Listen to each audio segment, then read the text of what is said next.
Menurut buku Formularium Nasional edisi 2, yaitu salep merupakan sediaan berupa massa lembek, mudah dioleskan, umumnya berlemak dan mengandung obat, digunakan sebagai obat luar untuk melindungi atau melemaskan kulit tidak berbau tengik.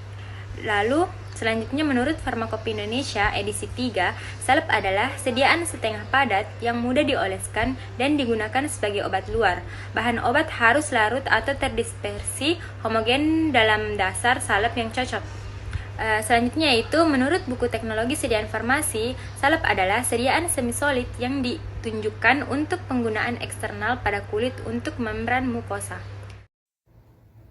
Adapun persyaratan salep menurut Farmakope edisi 3 yang dimana pemberian tidak boleh berbau tengik, dan yang kedua itu kadar kecuali dinyatakan lain, dan untuk salep yang mengandung obat keras atau narkotika, kadar bahan obat adalah 10%.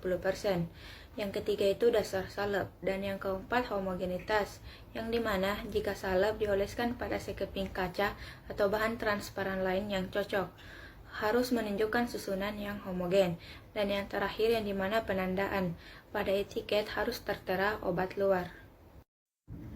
Jadi, salep yang baik memiliki sifat-sifat sebagai berikut. Yang pertama itu stabil, yang dimana baik selama distribusi, penyimpanan, maupun pemakaian, stabilitas terkait dengan kadaluarsa, baik secara fisik atau bentuk, warna, bau, dan lain-lain, maupun secara kimia atau kadar atau kandungan zat aktif yang tersisa. Stabilitas dipengaruhi oleh banyak faktor seperti suhu, kelembaban, cahaya, udara, dan lain sebagainya. Kedua, lunak. Walaupun salep pada umumnya digunakan pada daerah atau wilayah kulit yang terbatas, namun salep harus cukup lunak sehingga mudah untuk dioleskan. Dan yang ketiga, mudah digunakan. Supaya mudah dipakai, salep harus memiliki konsistensi yang tidak terlalu kental atau terlalu encer. Bila terlalu kental, salep akan sulit dioleskan. Bila terlalu encer, maka salep akan mudah mengalir atau meleleh ke bagian lain dari kulit. Dan yang keempat, protektif, yang dimana salep-salep tertentu yang diperuntukkan untuk protektif maka harus memiliki kemampuan melindungi kulit dari pengaruh luar, misal dari pengaruh debu, basah, asam, dan sinar matahari. Dan yang kelima, memiliki basis yang sesuai, yang dimana basis yang digunakan harus tidak menghambat pelepasan obat dari basis. Basis harus tidak mengiritasi atau menyebabkan efek samping lain yang tidak dikehendaki. Dan yang terakhir itu homogen, yang dimana kadar zat aktif dalam sediaan salep cukup kecil, sehingga diperlukan upaya atau usaha agar zat aktif tersebut dapat terdispersi atau tercampur merata dalam basis. Hal ini akan terkait dengan efek terapi yang akan terjadi setelah salep diaplikasikan. Baik, adapun penggolongan dari salep itu sendiri. Jadi yang pertama ada salep yang diklasifikasikan menurut efek terapi. Yang pertama itu salep epidermatik. Jadi salep ini digunakan untuk ditunjukkan untuk aksi pada permukaan kulit dan bereaksi sebagai pelindung seperti antiseptik, astringen, counter iritan. Nah, secara umum basis yang digunakan yaitu petrolatum. Nah, kemudian ada salep endodermatik, yaitu ditunjukkan untuk melepaskan bahan obat yang berpenetrasi ke dalam tetapi tidak melalui kulit. Adapun basis yang paling baik untuk digunakan pada tipe salep ini yaitu minyak nabati dan lemak alami. Kemudian ada salep diadermatik, yaitu salep yang ditunjukkan untuk melepaskan obat yang menembus kulit dan berefek dasar.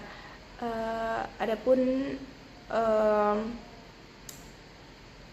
basis yang digunakan untuk tipe salep diadermatik yang paling baik itu yaitu lanolin anhidrat, lanolin hidrat, dan minyak theobroma. Kemudian ada pengklasifikasian salep menurut penggunaannya. Yang pertama itu obat jerawat seperti resorcinol, sulfur. Kemudian ada antibiotik yaitu bacitracin dan neomycin. Kemudian ada antifungi yaitu asam benzoat, asam salisilat. Kemudian ada antiinflamasi yaitu hidrokortison dan antipruritik yaitu obat penghilang gatal-gatal seperti benzokain koaltar. Basis salep dan contohnya yaitu basis lemak disebut dengan basis hidrokarbon pada penggunaannya terhadap kulit. Nah, dia memiliki efek melembutkan, mencegah hilangnya kelembapan. Contohnya yaitu petrolatum putih dan salep kuning.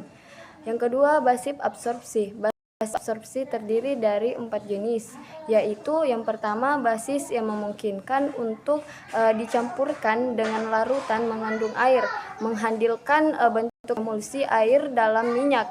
Contohnya yaitu petrolatum hidrilik. Nah, yang kedua yaitu salep yang memungkinkan pencampuran sejumlah larutan mengandung air. Contohnya lanolin. Yang ketiga yaitu basis tercucikan air. Basis tercucikan air yang merupakan minyak dalam air yang mirip dengan krim. Contohnya yaitu basis tercucikan air salep hidrofilik.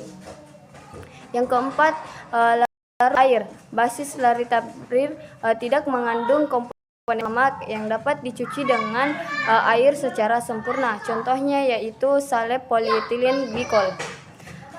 Dikutip dari Fatmawati Aisyah, Mikronisa Radia Reskit 2015. Kemudian ada pemilihan basis, di mana banyak faktor yang dipertimbangkan dalam pemilihan basis suatu salep. Sifat alami yang diinginkan adalah sangat penting.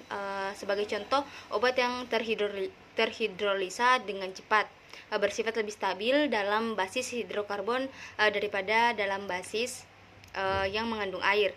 Kemudian ada beberapa faktor penting lainnya yang perlu diperhatikan adalah karakteristik umum dari kulit pasien, apakah kering atau berminyak, gelap atau terang, area kulit yang diobati apakah berambut atau tidak. Kemudian pemilihan dasar salep itu tergantung beberapa faktor seperti khasiat yang diinginkan, sifat bahan obat yang dicampurkan, dan stabilitas ketahanan dari sediaan yang telah jadi. Misalnya obat yang cepat terhidrolisa lebih stabil dalam dasar salep yang hidrokarbon daripada dasar salep yang mengandung air. Kemudian salep itu harus stabil secara kimia dan fisika. Bahan-bahan obat harus terdistribusi dengan seragam seperti salep yang dioleskan pada kulit yang sensitif, terluka atau memiliki riwayat iritasi. Kemudian semua bahan yang tidak larut harus dikurangi ukurannya menjadi cukup kecil untuk mencegah sensasi kasar atau iritasi.